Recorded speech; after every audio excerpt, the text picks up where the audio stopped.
Hey guys, welcome to Music Appreciation. My name is Mrs. Morrison.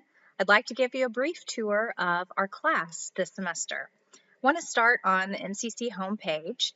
You'll see at the top menu, if you go to Brightspace, this is where you'll have access to our course. Log in with your user information and click on our course title.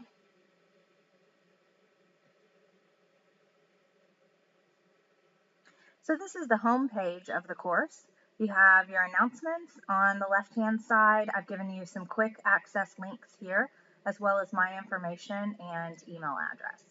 Let's go into the content area of the course, which is where you'll find step-by-step instructions, what I call a task sheet for each unit. Starting with the introduction unit, I want to go into the task sheet here. Brightspace calls it a checklist. You'll see you have the first thing to do is to watch the introduction video, which you're doing now. You place a check mark next to each item that you complete. Due dates are listed on the right-hand side. The next thing that you'll do is read the instructor plan attached here, and then read an assignment, which will be an important part of the course. You're asked to attend 2 concerts. The concerts that we'd like for you to attend over the course of the semester are live classical concerts, music that would be in line with what you're learning in the course. You'll see an approved concert list. You should choose your concerts off of that list. But if you encounter a problem attending one of those, or if you live out of town and you'd like to see if you can attend a different concert, just send me the information for prior approval. You can do that via email. The next thing that you'll do is introduce yourself on the discussion board. The discussion board is a critical part of our class. You'll see listed in the syllabus that it's also an important part of your grade. I've listed a way for you to check your time zone just to be sure that your due dates are showing up correctly on your side of Brightspace. You only have to do this once. Just be sure that your time zone in Brightspace is set to Central Standard Time. I also would really like for you to opt in for course announcements to receive those via email. I don't send a lot of announcements, but that is the way that I'll communicate with you when there's an important course information that I'd like to get over to you. The next thing that you'll do is register in Revel, and that's our course textbook. If you don't already have an access code, you can get a temporary access code through Pearson just by clicking on the Revel link. So if you're short on funds or you don't have your registration code but you've ordered it, know that that should not keep you from doing work in the course at this point. This week is an important part of really getting started and getting some basics under your belt for the course. And then the last thing is an introduction exam, and exam's kind of a harsh word for what it is, but it's really just a quiz over the syllabus. So I would recommend print the syllabus if at all possible, or have it pulled up on your screen. And it just kind of gets us all on the same page to make sure that you understand the information, and then if you have any questions, for sure, feel free to email me. Let's go back in and take a look at Revel. Pearson is the publisher for Revel, and Revel is the platform for the book. The book that we're using is called Listen to This by Mark Evan Bonds. When you click on the Revel link, you'll see a link for our course. You click on Music Appreciation, and at this point, it will ask you to enter a code that you already have, to purchase a code with a credit card, or to use a temporary access code. Just note that the temporary access code does not get you through the entire course, but it will get you started. So the book is required. I know that's the first question many people ask. This is required, but it is also a really great learning tool and sort of functions as our classroom for the course.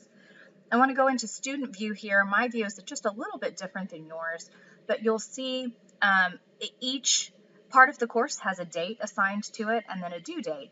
For each section of the course, every chapter, every introduction, there's a brief quiz, and those quizzes count in your grade, in your total grade in Brightspace.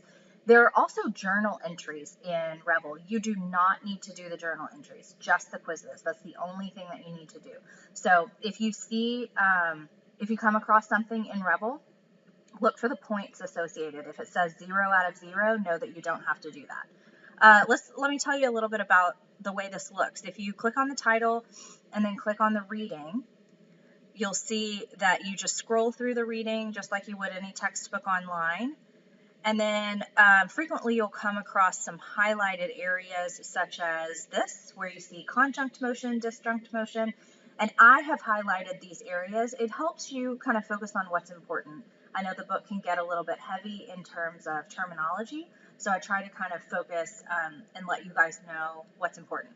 When you turn to the end of a section, when you get through all of the reading, you'll find that the quiz is the last thing that you encounter. So this is the quiz that you encounter. You'll do each question. Be sure you save your answers and then submit your answers, and then check for the points that are earned. If you don't see points attached here, it means your quiz hasn't submitted correctly. So that is Rebel. Now let's go back into the rest of the course. I'm going back to content, and I'd like to click on Unit 1. I need to let you know, here's a really important note for the course. In order to gain access to the exams at the end of each unit, you click on the task sheet. Every single checkbox has to be checked off, even the one for the exam. So as soon as you've completed that whole checklist, then you'll have access to the exam. That's the case for each unit in the course. So let's go back to Unit 1. And again, you have to go into the checklist or task sheet and check every single box in order to get to the unit exam. So within this unit, you have a PowerPoint that I've given you. You don't have to use the PowerPoint. It's just for your reference.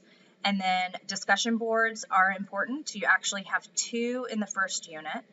And then you have the Rebel assignments. And at the end of each unit, I've given you an extra credit unit review.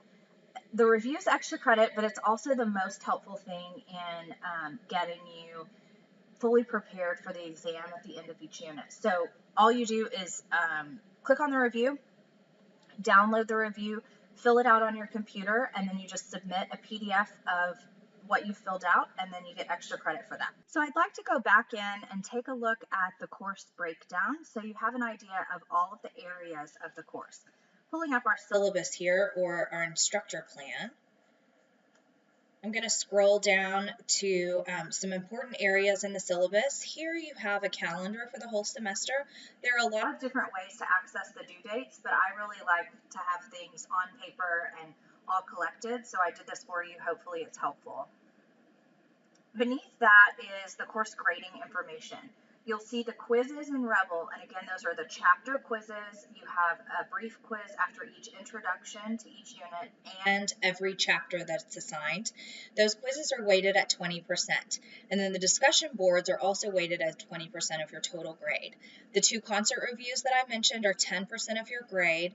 The unit exams, there are 6 unit exams, are each total worth 40% of your grade.